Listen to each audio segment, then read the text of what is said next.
ఓం శ్రీ మాత్రే నమః. హాయ్ అండి, welcome back to my channel ABK creations.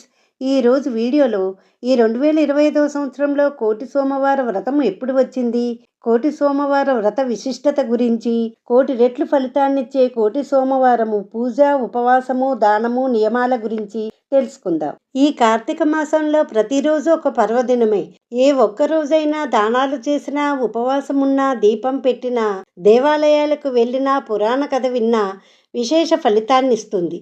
వ్యాస మహర్షి రచించిన స్కంద పురాణం ప్రకారము కార్తీక మాసంలో శ్రవణ నక్షత్రం వచ్చిన రోజును కోటి సోమవారంగా జరుపుకుంటారు. శివకేశవులకు ప్రీతికరమైన ఈ కోటి సోమవారం రోజున హరిహరాదులను పూజించాలని శాస్త్రం చెబుతుంది.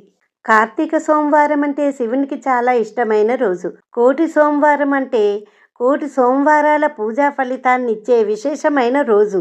ఈ మాసంలో వచ్చే సోమవారాలు ఎంతో విశేషమైనవి అయినప్పటికీ కూడా కార్తీక మాసంలో వచ్చే సప్తమి తిథి సోమవారము, శ్రవణ నక్షత్రము, ఈ మూడింటి కలయికతో వచ్చిన రోజు చాలా విశేషమైనదిగా చెప్తారు. దీన్నే కోటి సోమవార వ్రతము అంటారు.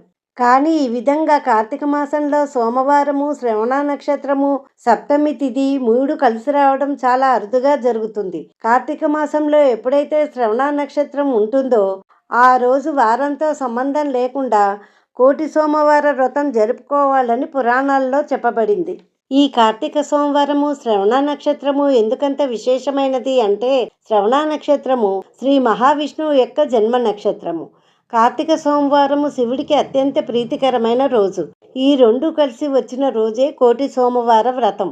కానీ ఇలా ప్రతిసారి జరగదు. శ్రవణ నక్షత్రం ఉన్న రోజునే కోటి సోమవార వ్రతం చేసుకోవాలని పండితులు చెబుతున్నారు. ఈ కోటి సోమవారం రోజున ఏ కార్యాన్ని తలపెట్టినా కోటి రెట్ల ఫలితాన్ని కలగజేస్తుంది. ఈ కార్తీక మాసం అంతా కూడా మనం ఎటువంటి నియమాలు పాటించకపోయినప్పటికీ ఏ రోజున శ్రవణ నక్షత్రం ఉంటుందో ఆ రోజున చేసే స్నానము, దానము, జపతపాలు ఏవి చేసినా కోటి రెట్ల ఫలితం ఉంటుందని శాస్త్రవచనం. ఈ కార్తీక మాసంలో కోటి సోమవారం రోజున ఆచరించే ఉపవాసము కోటి కార్తీక సోమవారాలు పాటించిన ఉపవాసాలతో సమానమని పురాణాలు చెప్తున్నాయి. అందుకే కోటి సోమవారం రోజు ఉదయం నుంచి సాయంత్రం వరకు ఉపవాసం ఉండి రాత్రి నక్షత్ర దర్శనం చేసుకున్న తర్వాత ఉపవాసాన్ని విరమించాలి. ఈ 2025 సంవత్సరంలో కార్తీక మాసంలో శ్రవణ నక్షత్రము ఎప్పటి నుంచి ఎప్పటి వరకు ఉందో ఇప్పుడు తెలుసుకుందాం. కార్తీక మాసంలో శ్రవణ నక్షత్రము అక్టోబర్ 29వ తేదీ బుధవారం పగలు 1:35 నుండి ప్రారంభమై అక్టోబర్ 30వ తేదీ గురువారం మధ్యాహ్నము 2:21 వరకు ఉంటుందండి. హిందూ పంచాంగం ప్రకారం సూర్యోదయానికి ఏ తిథి ఏ నక్షత్రం ఉంటుందో ఆ రోజున ఆ నక్షత్రంగా పరిగణిస్తారు. కాబట్టి అక్టోబర్ 30వ తేదీ గురువారం రోజునే కోటి సోమవారం జరుపుకోవాలని పండితులు సూచిస్తున్నారు. ఈ కోటి సోమవారం రోజు కూడా సోమవారం రోజు మనం ఏ విధానాలను పాటిస్తామో ఆ విధంగా తెల్లవారుజామునే లేచి స్నానం ఆచరించి ఆ రోజంతా ఉపవాసం ఉండి దేవాలయ దర్శనం చేసుకోవాలి.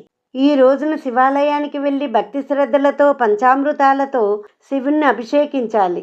నువ్వుల నూనెతో మట్టి ప్రమిదలో దీపారాధన చేసి బిల్వదళాలతో, తుమ్మి పూలతో శివుణ్ణి అర్చించాలి. కొబ్బరికాయ, అరటిపళ్ళను నైవేద్యంగా సమర్పించాలి. సాయంకాలం యథావిధిగా స్నాన సంధ్యాదులు పూర్తి చేసుకుని విష్ణు ఆలయానికి వెళ్ళి ఆవునేతితో దీపారాధన చేసి తులసిమాలను నారాయణునికి సమర్పించాలి. శ్రీ విష్ణు సహస్రనామ పారాయణం చేయాలి. ఈ రోజున దీపదానం చేయాలి.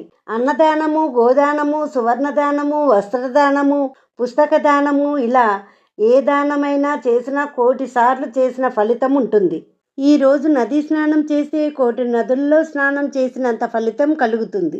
ఈ రోజు ఉపవాసం ఉండి సాయంత్రం దేవాలయానికి వెళ్ళి రుద్రాభిషేకం చేయించుకొని ఆలయంలో దీపాలు వెలిగించుకోవాలి.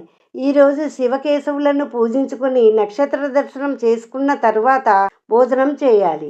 కోటి సోమవారం రోజున ఉపవాసం ఉండి నియమ నిష్టలతో శివారాధన చేస్తే కోటి సోమవారాల ఉపవాస ఫలం దక్కుతుంది.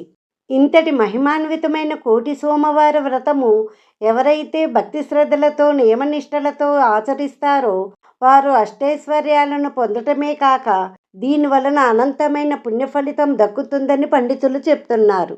ఈ వీడియో కనుక నచ్చినట్లయితే లైక్ చేసి షేర్ చేయండి. మరిన్ని ఇంట్రెస్టింగ్ వీడియోస్ కోసం మా ఛానల్ సబ్స్క్రైబ్ చేసుకోండి.